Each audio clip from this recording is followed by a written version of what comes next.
Olá, alunos do Projeto Autônomos. Estamos começando agora o módulo de empreendedorismo. Eu sou o professor Manuel Ribeiro, que vou acompanhar vocês nesse conteúdo. Falando um pouco da história da palavra, né, da etimologia da palavra empreendedorismo, né? Já no século V, no final do Império Romano, né, origina-se do latim empreendere, né, que significava prender nas mãos ou assumir, fazer, aquela pessoa que assumia para fazer um determinado trabalho. No século XII, na França, começou a surgir o termo entrepreneur e, consequentemente, entrepreneurship, que significava aquele que incentivava as brigas, ou seja, o contratante que mobilizava as brigas, que normalmente eram apostas, né? E aquele contratante que contratava os jogadores para promover uma briga. Então tinha esse significado no século XII. Depois, esse significado passou para pessoas que conduziam projetos, empreendimentos em geral, não só brigas, né? Apostas. Já no século XVII, Richard Clayton, primeiro a definir funções de empreendedor, dizia que era quem comprava a matéria-prima com seu próprio capital para depois processá-las, revendê-las por um preço a ser definido ou atingindo lucro, né, aferindo lucro. Então se percebe que historicamente a palavra vem ganhando outros contextos até chegar no significado atual, né, aquela pessoa que realmente desenvolve uma atividade profissional, normalmente autônoma, né, de produzir serviço, produzir produtos, né, oferecer produtos e serviços para os seus clientes. É preciso entender, do ponto de vista histórico, né, que antes da Revolução Francesa, na Idade Média, então você tinha praticamente todas as pessoas eram empreendedoras, porque não existia um emprego ainda, um emprego formal, né? Na, só existia o reinado, os feudos, ou você era amigo do rei, ou você era empreendedor. Então você vendia seu peixe, você engraxava sapato, você consertava móveis, você fazia cadeira. Então tudo isso são atividades típicas de um empreendedor. À medida que, com a Revolução Industrial, né, que criou o conceito do emprego formal, industrial, é, as pessoas começam a migrar do empreendedorismo para um modelo de empregado, né, onde você não mais desenvolve uma atividade criativa, onde você não mais está à frente do empreendimento, você simplesmente é um colaborador daquele empreendimento. Então, há de fazer essa menção histórica para a evolução do processo de empreendedorismo, né? E hoje tenta se resgatar um pouco do passado, né? Porque as pessoas ficaram muito valorizando demais a questão do emprego, né? Você trabalhar, nada contra, mas há de se ter um equilíbrio entre pessoas que têm um perfil de realmente trabalhar para os outros, de ser um empregado, e pessoas que devem empreender, aquelas pessoas que, como a gente vai ver no decorrer do módulo, têm um perfil de realmente iniciar um projeto, de tocar um projeto, assim como a palavra, a etimologia da palavra fala, né? Aquele que conduz, aquele que pega nas mãos e executa. Já no século XVIII, Jean-Baptiste Say define o empreendedor como alguém que inova. Aí começa a surgir o conceito de inovação, né? O agente de mudança, aquele que provoca mudança, dedicando-se à criação de novas empresas e o seu gerenciamento, né? Entra no contexto de empresas, que a gente vai falar um pouco também, como é que o empreendedorismo está relacionado à questão de você constituir ou não empresas, né? Já no século XIX, século XX, com a Revolução Industrial, em pleno vapor, começar um pouco, como eu já adiantei, essa questão do empreendedorismo e o administrador, aquele que controla uma empresa, de outra pessoa, onde você não é um empreendedor, você não está à frente da empresa, mas de uma certa forma você organiza, planeja, dirige, controla, né? Já no início do século XX, Joseph Schumacher definiu como sendo uma pessoa criativa, capaz de fazer sucesso com inovações. Você percebe então que as características gerais de um empreendedor podem estar presentes em qualquer pessoa comum, né? Não são pessoas superdotadas, né, que você pode considerar como sendo empreendedoras, né? São pessoas comuns, simplesmente têm algumas características, como por exemplo a criatividade e a perseverança, como a gente vai ver, porque dificilmente um empreendedor acerta de primeira. Na verdade, na história, quase todos os empreendedores de sucesso erraram muitas vezes e a gente vai ter que rever o conceito de errar, como a gente vai mostrar mais na frente, né? O conceito de errar tá ligado muito à questão negativa, né, na nossa cultura, mas, por exemplo, na cultura americana, o errar está ligado a algo positivo, né? Só erra quem tenta. Então, se você tentou, você já tem uma característica empreendedora e inovadora.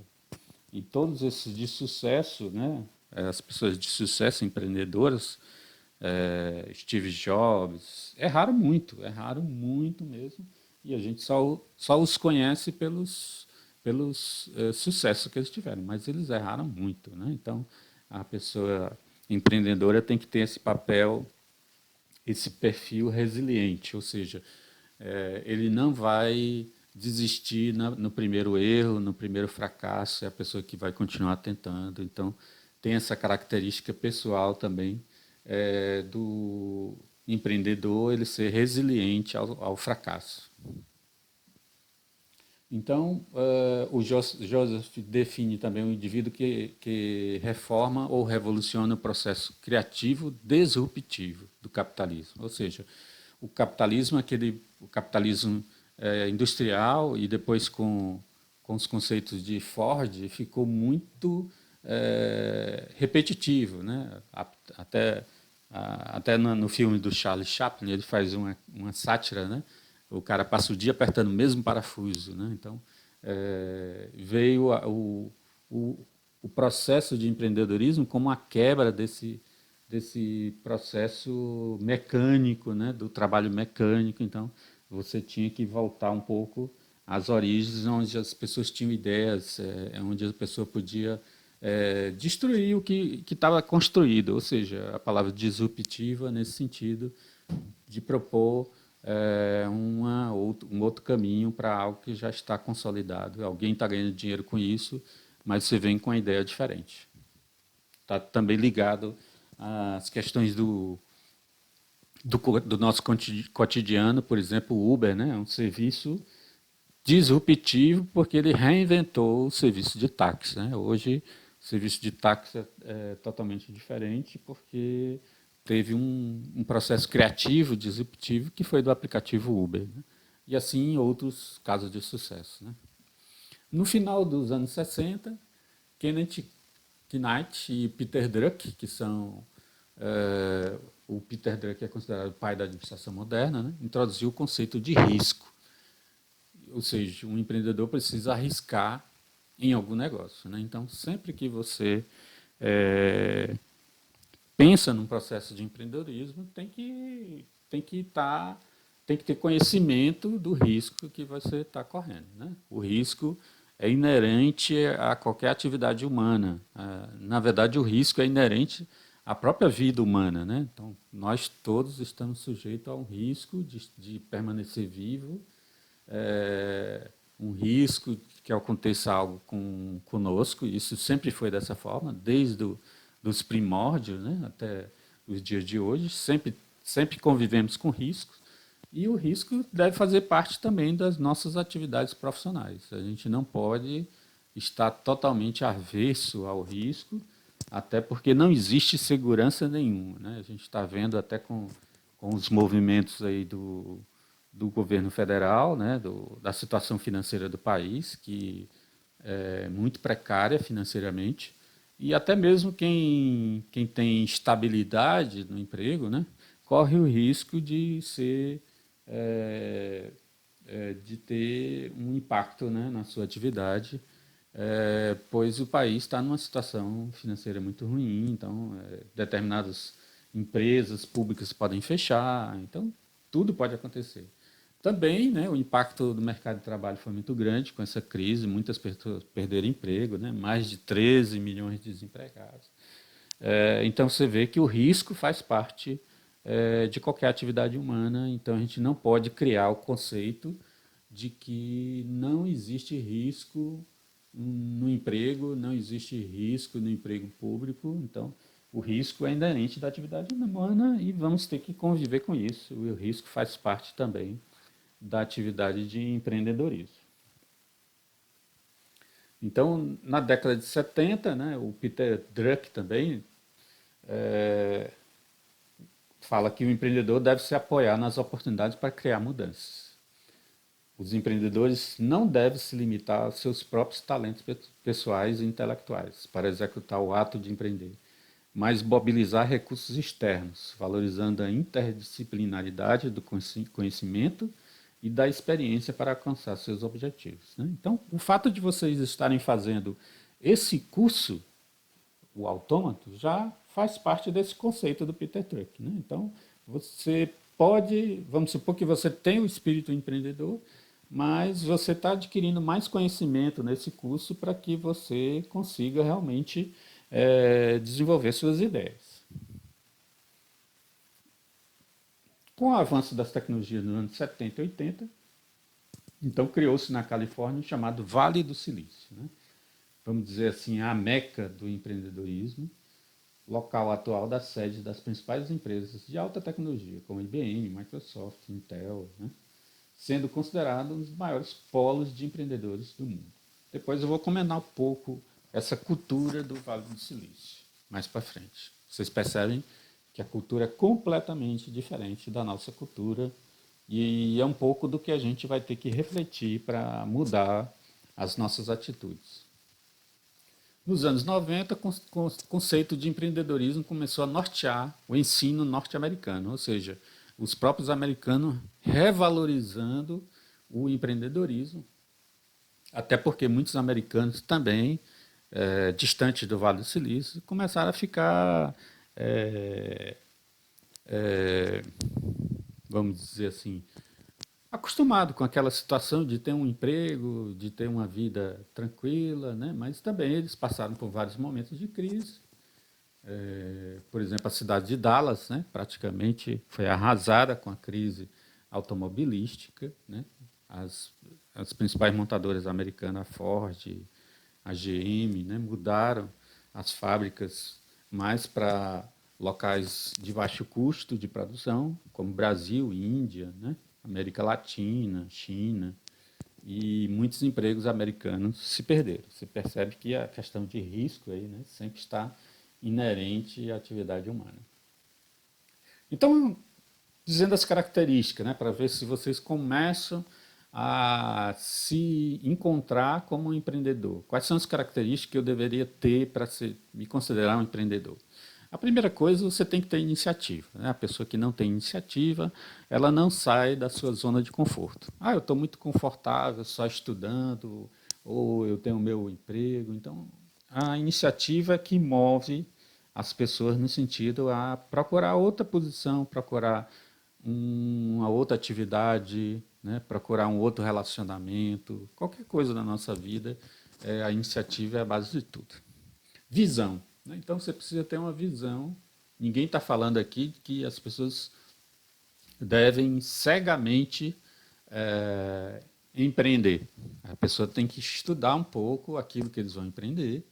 Vocês estão nesse curso aqui para melhorar a visão de vocês sobre o que é o empreendedorismo, principalmente do que a gente vai falar, né, de computação embarcada, como é que eu teria uma visão mais clara de como eu poderia desenvolver uma atividade profissional no futuro, trabalhando com computação embarcada. Então, é preciso ter a visão, e essa visão pode ser bastante melhorada com leitura, com estudo. Vocês podem perceber vídeos, né, no YouTube, o que as pessoas estão fazendo. Ah, a pessoa fez lá esse tipo de projeto, eu posso fazer aqui na minha cidade, eu posso oferecer para o prefeito, eu posso oferecer para o cara da farmácia, de repente. Então, precisa ter essa visão de que uma coisa pode ser aplicada em outro lugar. Depois, é preciso ter coragem, né? Então, está ligado um pouco com a iniciativa, mas a coragem de você enfrentar, por exemplo, ir falar com o prefeito, ir falar com o dono da venda, ir falar com o dono da farmácia e dizer, ó, eu posso fazer um projeto assim para automatizar a ligação da sua luz, você vai economizar energia, ou um projeto para automatizar a bomba de água, ou um projeto para automatizar um gerador de energia. Então, coisas desse tipo é preciso ter coragem, né? E é preciso ter firmeza também.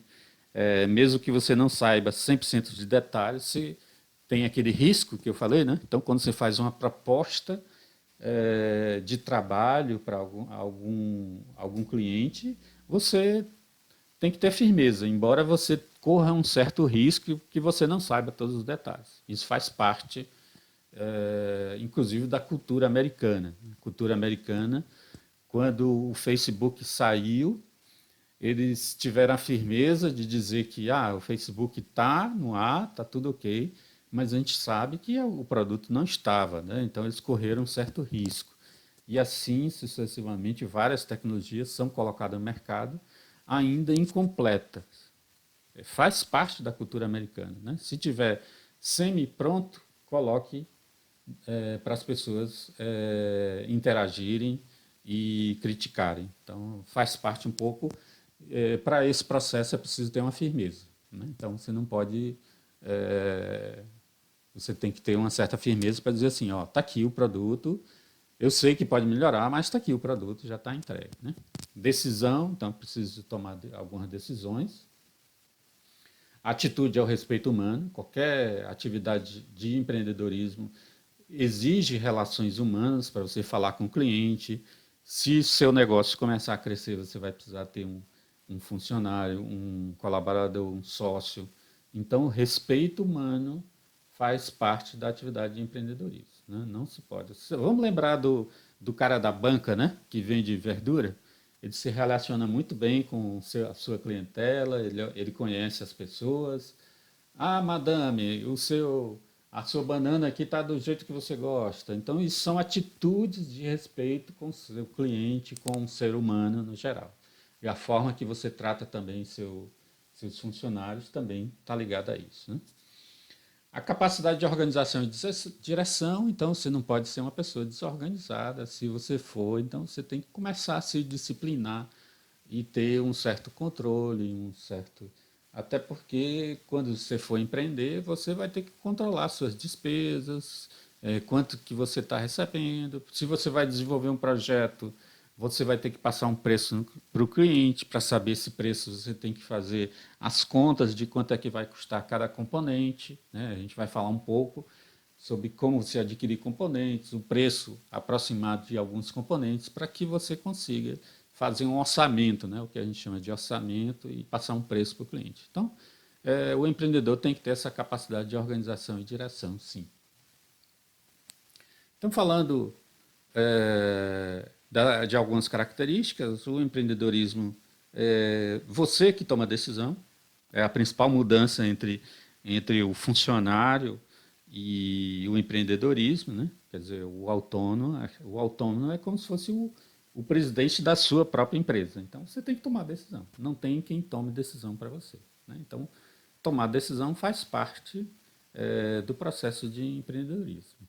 Algumas podem ser simples, outras não, mas você vai ter que tomar decisão, né? O importante é que você tome decisões usando análise racional e não análise emocional, né? Eu já vi empreendedores que tiveram dificuldades em tomar decisão porque levaram o lado emocional em consideração. Mas o empreendedorismo é uma atividade profissional. Então, você não pode deixar aspectos emocionais influenciarem suas decisões. Então, para a gente finalizar essa primeira parte, o Cohen estabeleceu 8 estilos de decisão. A decisão do tipo intuitivo tenta projetar o futuro com a perspectiva de médio e longo prazo, né, imaginando o impacto dessa ação. O planejador, ele situa-se onde está e para onde deseja ir, com planejamento, tendo um processo de acompanhamento adequado à realidade sempre que for necessário. O perspicaz diz que, além da percepção, é necessário conhecimento. O empreendedorismo, a decisão objetiva, sabe qual o problema a ser resolvido. O cobrador tem certeza das informações, vê a importância de medir e corrigir quando o resultado não foi o decidido. E o mão na massa envolve-se pessoal e diretamente, acredita em grupos para estudos multidisciplinares.